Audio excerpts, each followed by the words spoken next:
Eh ben, il va falloir la jouer très serrée. Donc, je suis de Gaza. Gaza, c'est la ville où la population, à partir de l'âge de l'enfance jusqu'à l'âge bien avancé, on vit toujours de façon bien différente de ce qu'on peut vivre ailleurs.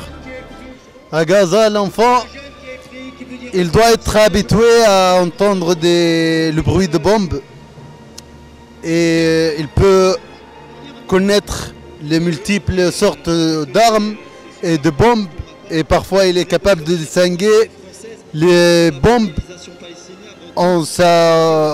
juste en entendant le bruit de bombes. Tellement il vit dedans, il est né dedans. Ça veut dire qu'à partir de maintenant, tu feras plus un geste. Tu diras plus un mot sans m'en parler. Lorsque l'enfant grandit, il doit être habitué à vivre dans un espace de 360 km². Il doit être habitué à vivre le blocus, le siège, c'est-à-dire il doit être capable de se satisfaire de ce qu'il peut exister et ce que Israël laisse passer. Dis-moi bonjour. 60% de chômage, donc un jeune, il a 60% de chances qu'il reste sans travail. Donc même s'il fait des études aussi, il n'y a pas de sport. Donc c'est une situation de désespoir. Et moi si je parle de ma jeunesse, alors je suis parti de Gaza en 2005. 2005, il y avait encore les checkpoints. C'est la chose qui existe toujours en Cisjordanie. Plus de 400 checkpoints. Alors à Gaza, les checkpoints, pour quelqu'un comme moi de la ville de Khan Younes, lorsque j'étais étudiant, il fallait partir à Gaza. Il fallait que je passe tous les jours par les checkpoints. Donc lorsqu'on passe sur le checkpoint, c'est le soldat qui est sur le checkpoint qui décide de notre passage.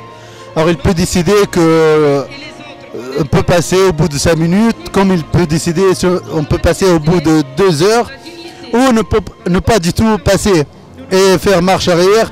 Et comme ça, de cette façon, il y a eu beaucoup d'étudiants qui ont été obligés d'abandonner leurs études parce qu'ils ne pouvaient pas le faire, d'aller tous les jours au checkpoint, et parce que ça a nécessité de payer plus de l'argent pour les taxis, ça a nécessité d'avoir plus d'argent pour pouvoir boire et manger sur les checkpoints si il faut attendre longtemps. Puis tu vas apprendre à dire bonjour. Quelqu'un de Gaza, il doit être habitué à voir les multiples phases de misère. La misère des familles qui sont pauvres, la misère des familles que leur maison a été bombardée, après ils sont obligés de se déplacer entre les quartiers, entre les mosquées afin de se loger. À Gaza, il faut le faire comme je l'avais fait, aller chercher l'eau dans le point d'eau douce, potable, tous les jours. Il faut,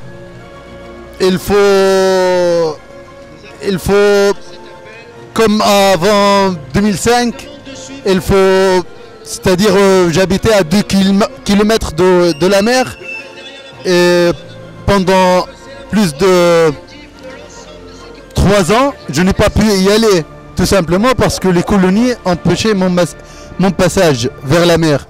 La chose la plus importante dans la vie, si tu dis bien bonjour, t'as fait la moitié du chemin.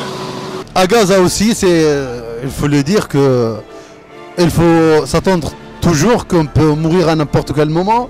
C'est pas parce que les bombes peuvent tomber tout le temps n'importe où, mais parce que, enfin, c'est pas tout le temps, mais parce que ça peut, lorsqu'on marche dans la rue, qu'une bombe va bombarder une voiture ou elle va tomber quelque part et on peut être la victime de cette bombe. Non, là, t'as l'air de me dire au revoir. Dis-moi. 20 ans et le bel âge, voici venu le temps de vivre, voici venu le temps d'aimer.